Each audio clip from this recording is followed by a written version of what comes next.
onions. Get your onions here, folks. God's own chosen vegetable. Nature's magic vegetables right here, folks.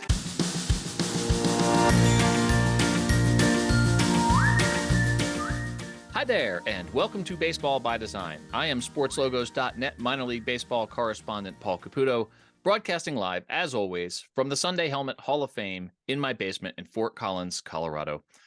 I am joined this morning by not one, but two brilliant minds from the world of minor league baseball branding. We're going to be talking about the amateur level, the collegiate summer level Walla Walla Sweets from the West Coast League. And I'm joined by the team's original general manager, Zachary Fraser, and designer extraordinaire. Listeners of this podcast will know Dan Simon of Studio Simon, who created the logo. Zachary and Dan, both of you here at once. How are you doing? Doing well. Excited to go back into the memory bank and have some fun reliving a really cool part of my life. Yeah, and I'm doing well as well. Thank you, and I'm looking forward to this. I enjoy being on the podcast in any capacity, but this is now the second time that we will have done a duet. Well, actually, the first time it was a whatever four people are together. Yeah. A quartet. There you go, Yeah. A quartet. This is a duet, but normally you do separate segments with the front office people, with the design, and then with the designers. And I'm looking forward to actually talking about this identity together with Zachary, because it's getting. Normally, I like to say it's getting the band back together, but in this case, it's the duet back together. So, well, we're like 80 some episodes into the podcast now, so it's it's good to mix it up a little bit and do some different things. So, let's talk about the Walla Walla Sweets here. Their initial season was in 2010. Zachary, you were the general manager at the time they were founded in 2010. What was the impetus for naming a collegiate summer level baseball team after onions? What do sweet onions have to do with Walla Walla, Washington? Well, sweet onions are the flagship of Walla Walla, Washington. We were living in Seattle at the time, and I frankly had never heard of Walla Walla, with the exception of the fact that the quarterback for my football team, which is the Buffalo Bills, was Drew Bledsoe. Drew Bledsoe grew up in Walla Walla, played high school football there. And so that was my only connection to Walla Walla, was the knowledge of Drew Bledsoe. And I was in the offices of the Seattle Storm. That's where I was working at the time. And a friend of mine named Kelly Nye came in and said, "Do you know anything about Walla Walla?" And I said, "I know very little about Walla Walla." And she started to give me she's from Washington, so started to give me a little bit of history. The Walla Walla Sweet, the actual vegetable, is the official state vegetable of the state of Washington. And it is unique because it's the only place in the entire country where the onion can grow the way that it grows, right? And so there's a very distinct and very unique flavor, a great flavor of a sweet onion. Very different than the Visalia onion, very different than the Vidalia onion, I think is what it's called. It's a very unique flavor, and it, for a long time, the town of Walla Walla was known for its onions and the state penitentiary, right? Those were the two things that you knew Walla Walla for. So, which, by the way, Dan could have helped you with. I mean, Dan has made logos out of bananas and penitentiary. So we have. Oh, we've got a fun story about the banana conversation. So I knew right away. I mean, I've known Dan now for almost 20 years. And as soon as we decided to say yes to the opportunity in Walla Walla, the first person I called was Dan. And within probably 48 hours of our conversations together, we had settled on the fact that the Sweets would be the right way to go as far as a name. And then we started working together on the brand. Well, so Dan, you obviously, I mean, we just referenced the bananas. You have created logos out of produce before. This one predates that, obviously. This was 2010, and the bananas weren't until considerably later. Had you had a challenge like this before to take something as non-threatening as an onion? I mean, I guess it's non-threatening, right? I mean, it's got certain sort of intimidating qualities for people who are chopping them anyway. But to create a baseball logo, a logo for a sports team out of produce like a sweet onion. Well, this was not my first dance with regard to produce. I had done the Modesto nuts. Oh yeah, I had done the Cedar Rapids kernels. of course. Uh, Trying to think if there were any others at the time. There certainly have been since, including another Zachary Fraser team, the Yakima Pippins. So Yakima Valley. I'm Pippin. sorry, Yakima Valley Yep. Pippins, my bad. Yeah, So that's yeah, right. uh, I've encountered that before. And frankly, I maybe this is a big generalization, but I kind of find working with produce to be especially fun because it's just funny when you take any inanimate object, but frankly, something, apples, peaches, onions, nuts, et cetera, and turn them into living things. It's funny to me and enjoyable. So I'd done it before, but was happy to do it again. Zachary, this team set in 2010, they set the West Coast League record for attendance with 40,461 fans. That's just a fact that I know. I just carry that fact around with me. So I'm glad we finally get to talk about it. So 40,000 fans in 28 home games for a collegiate summer level team in the West Coast League, right? Like those are great numbers. How much did the brand play a part in that, and how much of it was other factors, location, ballpark, et cetera? Well, I think that's a loaded question, right? Because brand is not just the logo. Sure. Brand is all of the things that you mentioned. Brand is how easy it is for the fan to get into the stadium. The brand is how the community connects with the marks that represent the logo. So the answer is all of the above. It also, frankly, it was that we had a really great team that first year, not necessarily on the field, but a great front office team and a great coaching staff who immediately bought into what we were trying to create. Walla Walla is 30,000 people. Like it's not most summer collegiate teams exist in markets where minor league baseball used to exist and doesn't anymore, but they still have the infrastructure of a minor league city, 100,000, 150,000 people, airports, things that make it easier for a baseball team to do business. Certainly corporate partnership based companies that are based there, things like that. Walla Walla doesn't really have that. Walla Walla is a small farming town. And by small, I mean, it's the same 30,000 people now that it was 15 years ago. It's grown, I think, 1% in the last decade. So, so to have a community rally behind a brand like that and rally behind, and they took that brand that we created, they took that experience that we started, and they made it their own.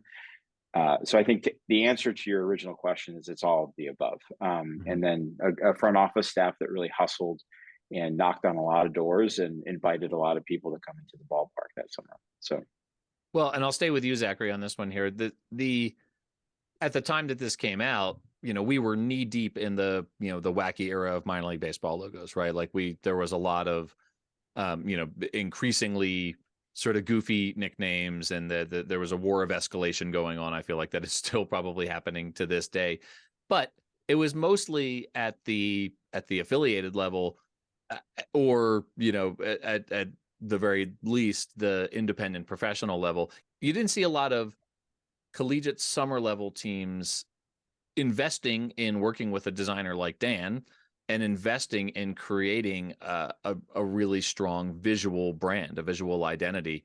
What was your thinking in terms of establishing a strong visual brand for the organization when it wasn't necessarily expected at the collegiate summer level? My experience there was rooted in the first project that Dan and I worked on together, which was the Orem Owls, which was a minor league team in the Pioneer League in Orem, Utah. Listeners of this podcast will know that as the Owls with a Z. Yes, Owls with a Z. Yeah.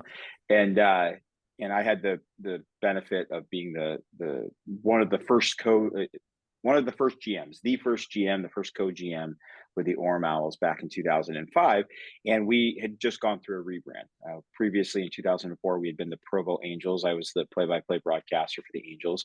And I had the interesting experience of being probably the first broadcaster to go from being broadcaster to GM of a minor league team. And yeah, that's not a normal career path, but I had the opportunity to work with Dan, and that was the first opportunity that I had to learn from him the importance of really creating a fan experience around the brand, right? It's not just a hat, it's not just a jersey, it's not just a t-shirt that you're selling in the store.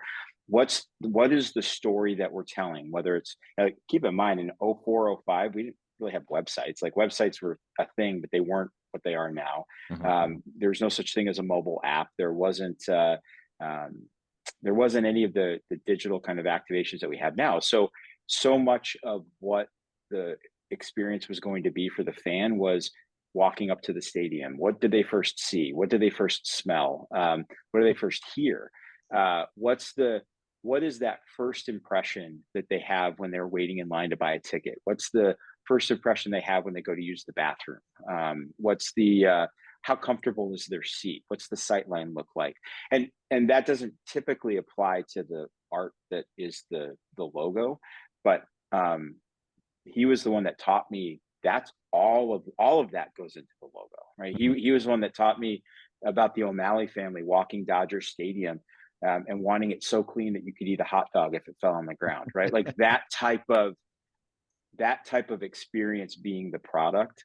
I learned from Dan. And so when we had that experience in doing and building that brand together with Brim, and I was young, I was 24 years old when I was the GM there. So taking that time and that experience and then applying it to Walla Walla, that was really the root of why we went the route of working with Dan and doing what we did there. And then Walla Walla is a very different experience. In Orem, we opened a brand new stadium, right? In Walla Walla, we took a stadium that had been built in 1926, and outside of a few high school football games and a few Division III college baseball games each year, really hadn't been touched in 30 or 40 years. And so how do we reimagine, how do we renovate and reimagine a baseball experience for a town that hadn't seen something like this since the early 80s? Sure. So Dan, when you're enlisted to help create that, part of that experience with a visual brand, what are, and I love this question, what are the challenges, right? Like you are handed a project of let's create a brand based on sweet onions. What are the first things you do when you sit down with your pencil and paper and start on that project? In this case, well, maybe in all cases, when it comes to things like inanimate objects and specifically produces, it is what is or are the identifiable features of this item that you're working with, that without it, you're not going to accurately replicate the look of this thing. And in the case of an onion, it's basically round in shape. I guess there are some onions that might be a little more oval, but it's basically round. So you've got that shape, but the thing that you have that's, to me, most identifiable is the top of it, which I don't even know if there's a word for it, but I actually had a friend who would wear her hair up instead of like in a ponytail. She would like wear it up like right on the top of her head and put a band around it. And her sister said she looked like an onion when she put her hair up like that. So that's the thing I'm describing. So somehow you needed to get that in there. When you go and you buy an onion at the grocery store, they no longer really have that. I don't know why that is. Maybe, but when they grow, they've got that thing on the top, but like somebody's hair. I'm Googling it now, and it for an onion, it looks like you might call it the center stalk. Okay, well, there you go, the center stalk. So that, that needed to be in the artwork. There were also some, vertical striations, if that's the right word, in an onion, and I felt that was an important detail that needed to be in. So this thing didn't just look like a weird ball, but rather specifically an onion. So I wouldn't call that so much of a challenge as it was, here's what you need to include, so that when somebody sees this, they get right away that it's an onion. When Mhm. you think about it, or even if you don't think about it, an onion had, as far as I know, had never been used in a baseball logo before. You don't see it in many other logos outside of baseball. So it's not something people are used to seeing in logo form. So you need to do a good job to make sure that it reads quickly. See, now Zachary's participating in the chat over here. Zachary, you can just jump right in with this stuff here. It's there's no raising hands. I want to make sure that we're creating good audio here. I don't want to It's talk over called people. So Zach says in the chat it's called bolting when an onion grows its center stalk. So so I enjoy that. All right. So Dan, when you talk about creating the sort of, it is recognizable immediately as an onion in the primary logo, the full logo with the script and the team name and all. You only see half the onion. You only see the top half of the onion. So for it to be identifiable, and it is immediately identifiable as an onion, but even the name itself, it's the team is not the Sweet Onions, it's the Sweets. Zachary, I'll ask you this question: is that a typical name for? Is that what they are calling Sweet Onions in Walla Walla? yeah, you don't say sweet onions, you say it's a Walla Walla Sweet, right? So that's when, again, prior to the baseball team coming around, the Walla Walla Sweet was just, that was immediately known as the world's best onion. So it's like cheesesteaks in Philadelphia. It's with or without. You don't say with or without onions. correct. Exactly. Correct. Okay. All right. So Zachary, when this obviously, as Dan said, there are probably no other onion-based sports teams out there. I'd love to hear about it if there are. How was this, unusual nickname received by the community in Walla Walla when it was unveiled? So I'm going to unveil, it's not a dirty little secret. It's just it's kind of a little, it's in the archives of team history. Dan and I started working on this project in middle of August of 2009. Okay. I moved my family to Walla Walla by the end of August of 2009. And middle of September, we launched a fan poll to name the team. Okay. Now, we were lucky that the number of votes that came out favored the Walla Walla Sweets as the team name. Mm-hmm. And it was something in the neighborhood of 2-1 or 3-1 in favor of the Sweets. Because by the time that the fan poll had already finished, we were already applying for the trademark and the brand had already been finished. So I was lucky that another name, and I can't remember what the options that we had in the poll, but I remember being very grateful that the fan poll reflected the work that we had already spent 2 months putting together. So I was great. Bottom line is my partners would have been pretty upset if we had spent all this money to develop a brand and it turned out that the fans pick something else. So, the first board meeting I ever had, Michael Thompson, who's Michael is the chairman and majority owner of the Tacoma Rainiers now. He looked at me like I had lost my mind. Terry Gillespie kind of chuckled. Terry is one of the partners and is spouse of John Stanton, was the lead investor in this experience. John, I think, didn't believe that was the path we were going to go. I think he looked a little incredulous when we said that was the team name that we wanted to move with. Then my first sales job with that group and with the team was selling my investors that this was going to be the name that we should use and that it would prove to be successful. And for the first year, I was a little nervous that this group of and phenomenal investors, mentors, people that taught me a lot over 11 years of working together. They trusted me, but I don't know if they trusted me wholeheartedly. I think that they were a little nervous that I was going to lose my mind there. So it ended up working out. The first launch, we actually held it at my son's elementary school, at Sharpstein Elementary School. And my son was a kindergartner at the time. Keep in mind, we weren't from Walla Walla. Like, we just had moved there. And one of the benefits of a small town is that you get to know everybody. One of the challenges of a small town is if you're not from that small town, mm-hmm. it's difficult to get integrated, or can be difficult to get integrated. And so the reason we held the press conference at my son's school was a little bit selfish in motivation. He was a kindergartner and I wanted him to look cool in front of the rest of the school. And we approached the principal of the school and said, "Hey, this is our idea. Can we do a school assembly?" Most press conferences are either poorly attended or a little bit of a joke, right? Right. They're not really, at the major league level, they're super serious and very important.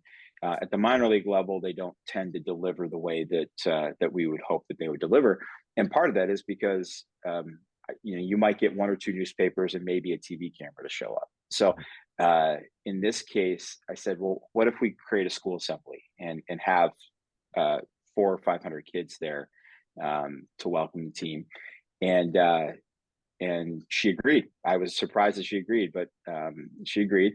We had a third grader, a young woman who ended up working in our concession stands later on, by the way, she was a fifth grader that year. Sorry. Fifth graders sing the national anthem. We had the whole school sing "Take Me Out to the Ball Game." And we had 500 ish, 400, 500, something like that, elementary school kids screaming and waving rally towels as we introduced the backdrop and the team name. And so in terms of the reception and how we rolled it out and what that first step out of the gate was, it proved to be something that immediately solidified us as not just a little baseball team that might have a couple hundred people going to it every night. The launch gave our town a reason to rally around the brand. And it's hard not to get excited when 500 kids are screaming and waving rally towels and singing "Take Me Out to the Ball Game." So, well, I mean, who loves onions more than kids, right? Like, so it's I'm glad that worked out. In fact, I'm pretty sure most kids don't love onions, but in this particular case, they really got behind it. Dan, this one's for you. I know that the mascot is named Sweet Lou. I'm wondering, when you look at this character here, is there any inspiration? Are there any players we're drawing from? Is there, what are we looking at for Sweet Lou here as a player himself? I see Sweet Lou as a lefty for sure. Dan, can I answer that question just because I don't know if you know the story there? Let's hear it. Please go ahead. Okay. So let's go back to that press conference at Sharpstein Elementary School. And we decide after we name the team, and we have the league commissioner there. We have John Stanton, Michael Thompson, Jeff Cirillo. Jeff, who played in the big leagues for, I think, 14, 15 years, was one of our partners. We're all up on the podium.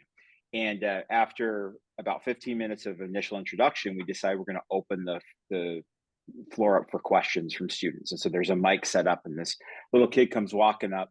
And the first question out of the gate was, what is the mascot's name? Well, the one question that I had not prepared an answer for was the mascot's name. I talked about, I prepared answers to the questions of what we're going to do with stadium renovations and what the West Coast League is all about and how these players get from the West Coast League to the big leagues and all these other things that I thought were the most important. For a fourth grader, they don't care. They care about the name of the mascot, right? So he asks the question, and I'm on the fly, come up, I say, Sweet Lou, because I don't have an answer. I don't have an answer for it at that point in time. Now, the fun connection there is Jeff Cirillo played for the Seattle Mariners. And it's documented, so I don't really have a problem talking about this. Jeff and Lou Piniella did not have the best player-manager relationship. And I think that it's fair to say that Lou Piniella, you either loved him as a manager or you hated him as a manager. There wasn't a lot of in-between. And in this particular case, Jeff and Lou didn't have a great experience together in the dugout in Seattle. And so there's a picture on the front page of the Union Bulletin when I'm announcing this name, and you see Jeff Cirillo going, like rolling his eyes back and rolling his head back. Because bluntly, we had no intent of naming the mascot Sweet Lou. That was not, I had thought that would be a project we would develop later on in the first season. And turns out that question just locked it in, and the kids went crazy. And I was like, okay, well, I guess he's Sweet Lou now. We can't change that name. So that is terrific. I really enjoy that. With regard to that, this has been established, maybe not on your podcast, but on Anna's Baseball Bucket List podcast. I was born in the Bronx. I'm a lifelong Yankee fan. And so given that I am a man of a certain age, I I watched Lou Piniella when he's with the Yankees.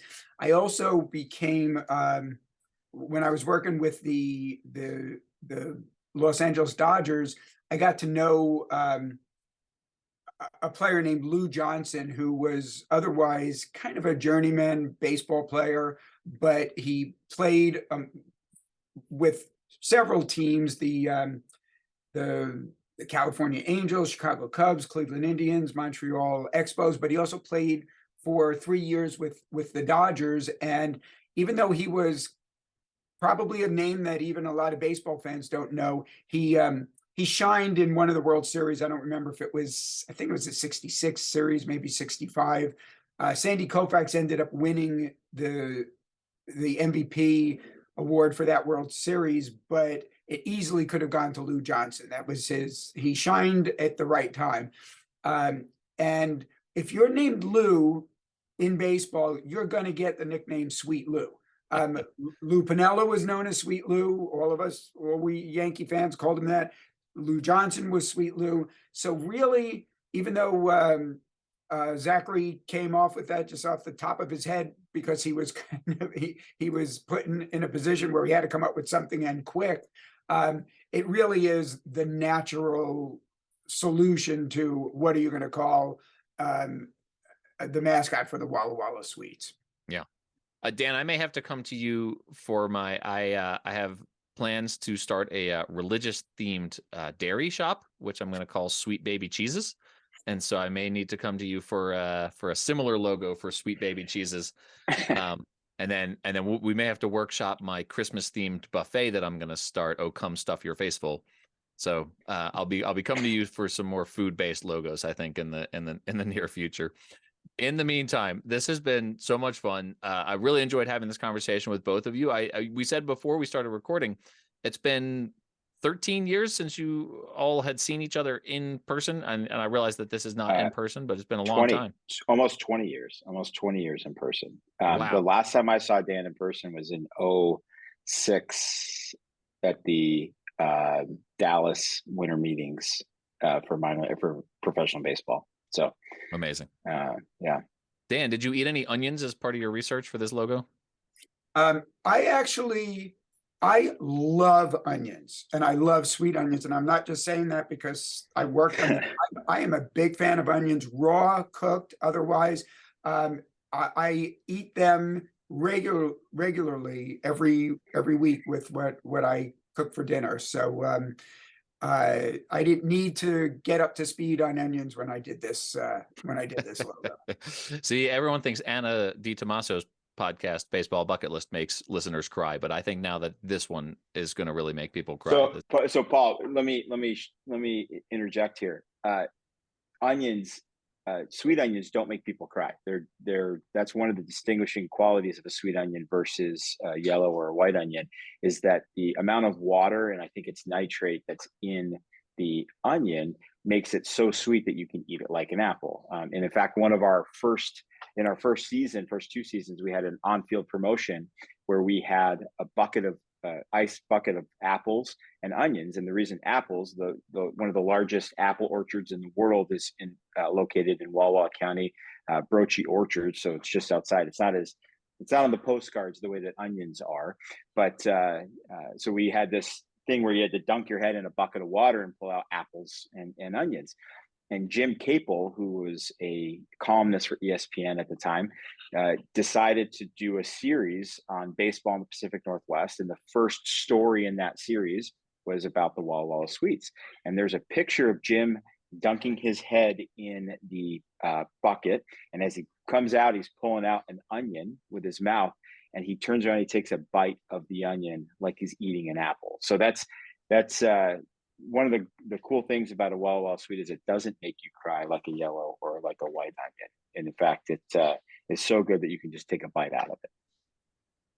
I can't say I've ever tried that, but maybe that's on my next trip to the Pacific Northwest, which is a regular thing with my daughter going to Gonzaga University now. Maybe I should find a way to go take a bite of a sweet onion, of a Walla Walla Sweet.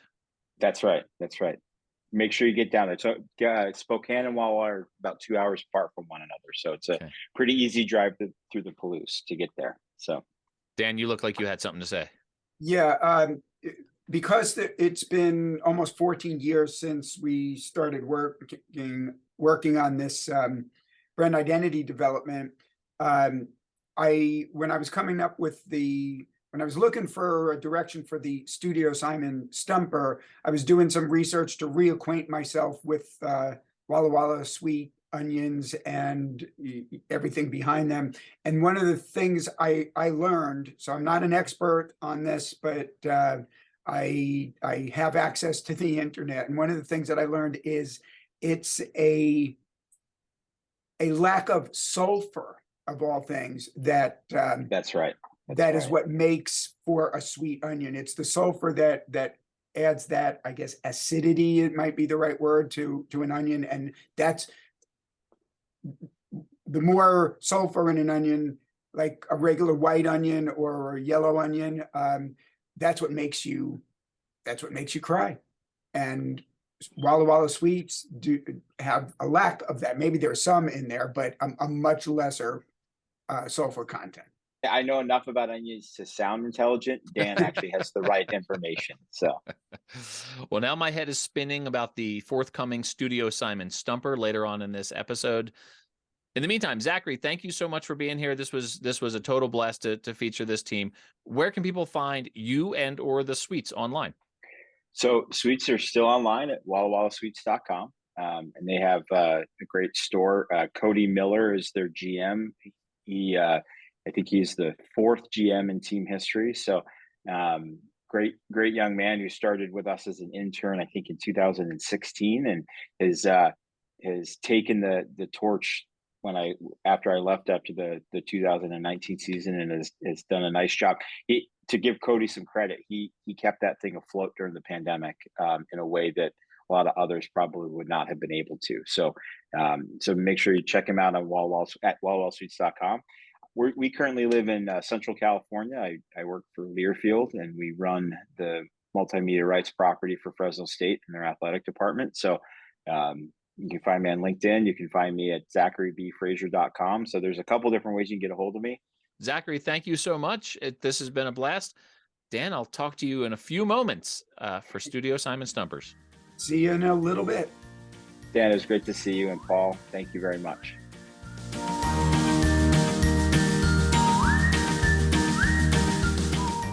All right, everyone, welcome back. I am so pleased to be joined right now by Nathan Castoldi of Castoldi Family Farms in Walla Walla, Washington, who is a sweet onion farmer. Nathan, thank you so much for being here. You're welcome. Glad to be here. We are talking by phone right now because you are out making deliveries of the product that you farm, the Walla Walla sweet onions. So can you tell me how you ended up in this business of farming sweet onions? Well, my family's been farming for almost 100 years now. I'm 4th generation, and it wasn't my original intent to be a farmer, but I was just going out with my dad all the time, and I enjoyed it. And I just wanted to keep going with it. That's fantastic. So what makes the Walla Walla sweet onion special? Well, it can only be grown in the Walla Walla area. But the biggest part, I believe, is our soil. It's something special about it. You can't really duplicate it anywhere, and the climate is its own special climate. So you're out, like I said, you're out doing deliveries right now. Yeah. How many onions do you produce in a year on the farm? Well, right now we're producing upwards of about 1,800 pounds an acre, and we have 15 acres, so. I can't really do the math right now. So you said it's your dad, and your uncle. Yeah. Are you doing most of that work yourself? Yeah, we do. We have a crew that comes in and helps us harvest and sack up, but we do all the pipe moving, we do all the spraying, the marketing, the delivering, the selling, all that. We do it all ourselves. What makes the flavor, or what is it that's different about the Walla Walla Sweet from like other onions? I'm in Fort Collins, Colorado. I go to the grocery store. You've got the yellow onions, the red onions. What's different about your onions? If I go to Walla Walla, Washington, and I have an onion, what's different about it? So it's just got more juice in it. Like there's more moisture in them. So like they got some big thick rings on them that make really good onion rings, and it just helps. I believe that's what I believe helps make them what they are. So and we actually personally we go through and we select our seed from year to year. So the seed that we sell is ours. Like it's not something we buy and resell. So it's developed from what our sweet onion is the Castoldi sweet onion. Okay. And who are you making these deliveries to? Who are your clients? Who are your customers? So we have fruit stands all over the area, grocery stores. We have a couple of convenience stores that we actually deliver to that sell. So when you say you're fourth generation, obviously Walla Walla Sweets are a big part of your life and your family. When the baseball team came to town and they were called the Walla Walla Sweets, how was that received in the community? That was pretty exciting. You know, I thought that was pretty cool that they were willing to do that. Yeah. Have you been to a game? I have been to a couple games. It's kind of hard for me to get in there during harvest, but yeah, that makes sense. But they're fun to go to. It's really exciting to see them here and playing. And what is it about the onion that you think that makes it good as like a baseball mascot? Like, what is it about a Walla Walla sweet onion that, like, is there a certain quality to that onion where you're like, yeah, I wouldn't want to face that onion on a baseball field? I don't know. I mean, they're pretty big and hard, so, you know, they might make you cry. But these Walla Walla Sweets don't. So if I come to Walla Walla and I have an onion, what am I having it with? Am I just eating it like an apple, or like what do you know? If you're having one of ours, you can eat it like an apple. Oh, man. But I love them on burgers and onion rings and just sauteed up. You know, pretty much in anything are great. How many, you've got the family farm there. Is it mostly like local family farms, or is there like a big, like, I don't know, is there like a big Monsanto like corporation or something, or is there, what's the farming community like in Walla Walla? So right now there's one big group, and then us. A couple other people are, they're out there selling, but yeah, there's one big shed that's packing and producing still, and and then there's us and one other grower that's kind of doing it.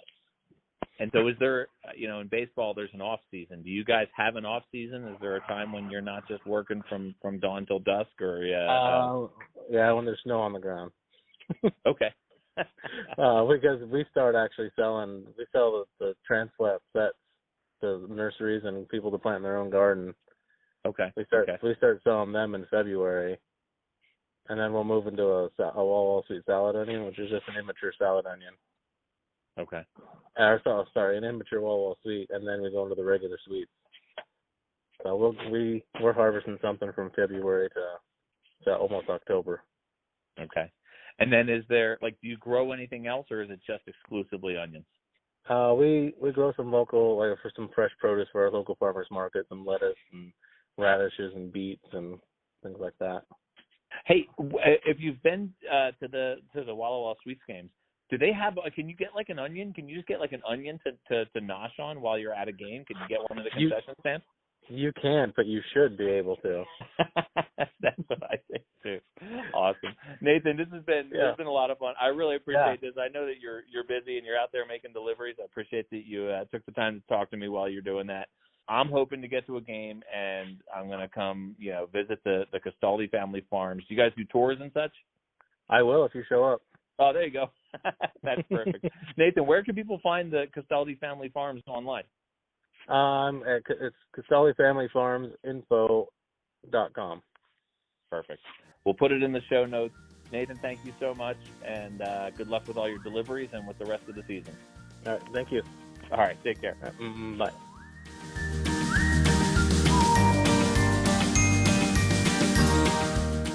It is time once again for Studio Simon Stumpers. One of my favorite moments of the week is when I get to talk to Dan Simon of Studio Simon, designer extraordinaire, who brings a trivia question to the Baseball by Design podcast every single week. So generous with his time and so much fun to talk to.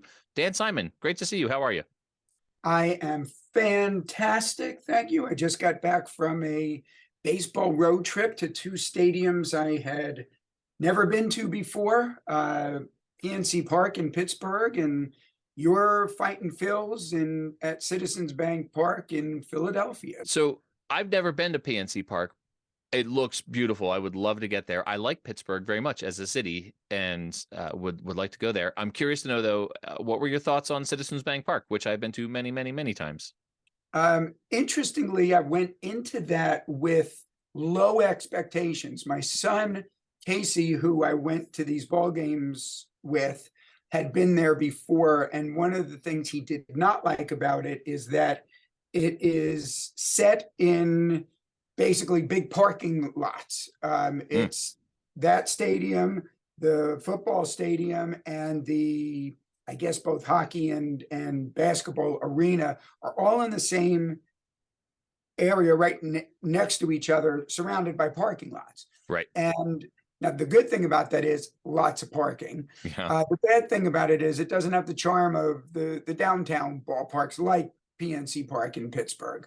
Right. And so I went in there, like I said, with low expectations. And when we got there, the fact that it was in the midst of these big parking lots didn't bother me at all. And once we were inside the stadium, I actually really liked the stadium. Yeah. So our seats were great. It's a really nice ballpark. You know what? Anytime you've got low expectations, you first of all, you can't be disappointed because your expectations are already low. So I actually found myself quite enjoying it. So I had 3 great friends there who were with me, and my son. It was just a great day, beautiful weather, and the hometown Phillies won. So I enjoyed it.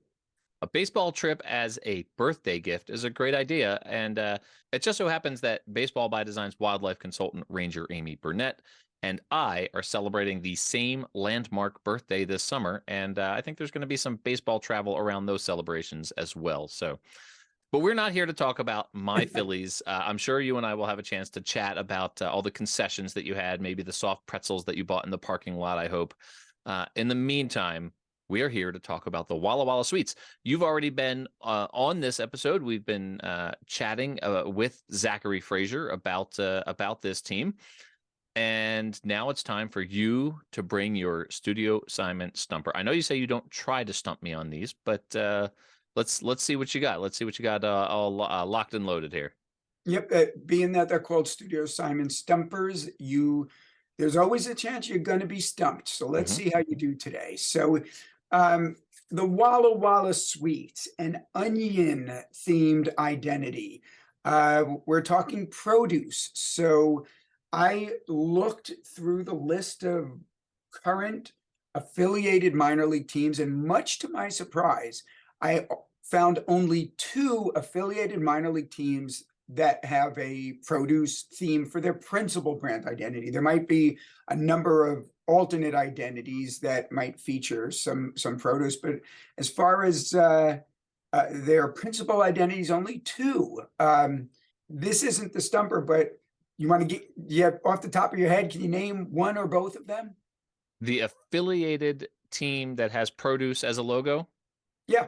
I'm thinking the Fort Wayne Tin Caps with their Johnny Appleseed apple-based logo. Okay, we're going to have to put an asterisk by that because they're technically the Tin Caps. Yeah. So I would say that the cap is the theme, but you're right, there's an apple there. So we'll include that. So let's say now that there are 3. Okay. And so we're talking affiliated, so that excludes the bananas, of course. Affiliated team. Oh, the nuts, the Modesto nuts. There's one more. I don't know, Dan, I'm blanking on it. Well, shucks, you didn't get it. What do you shuck? Oh, the Colonels, your Cedar Rapids Colonels. All right, the Colonel. All right, so I didn't get the Colonels right away. You had to give me shucks as a helper there, but I think maybe I get extra credit for the Tin Caps. So I'm gonna. Yes, you do. So all's well that ends well. You got your extra credit, and the extra credit was worth a big thumbs up from there you go. All right. Well, that was a bonus stumper. Yep. But so check this out. So there's only those. We'll count them as 3 in all of minor league baseball, 120 teams. Okay. But interestingly, 4 of the 16 teams, I did the math, and that's 25% or a quarter, whichever way you look at it. In the collegiate summer Western Baseball League have produce-themed identities. Now, of course, there's the subject of today's Baseball by Design podcast episode, the Walla Walla Sweets.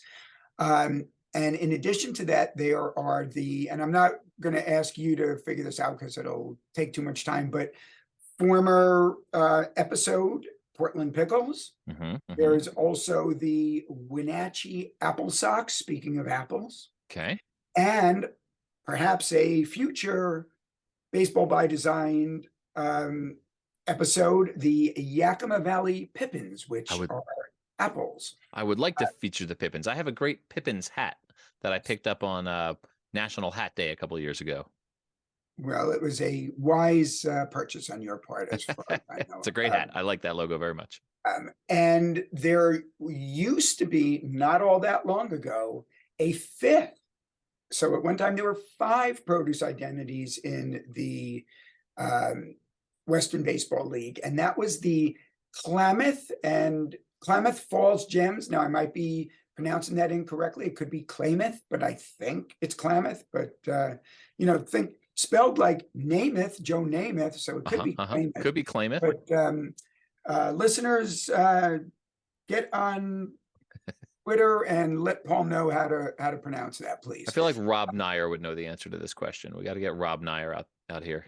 Okay, they played in the league from 2001 to 2015, so they were there for a while. And like I said, it was not all that long ago since they left.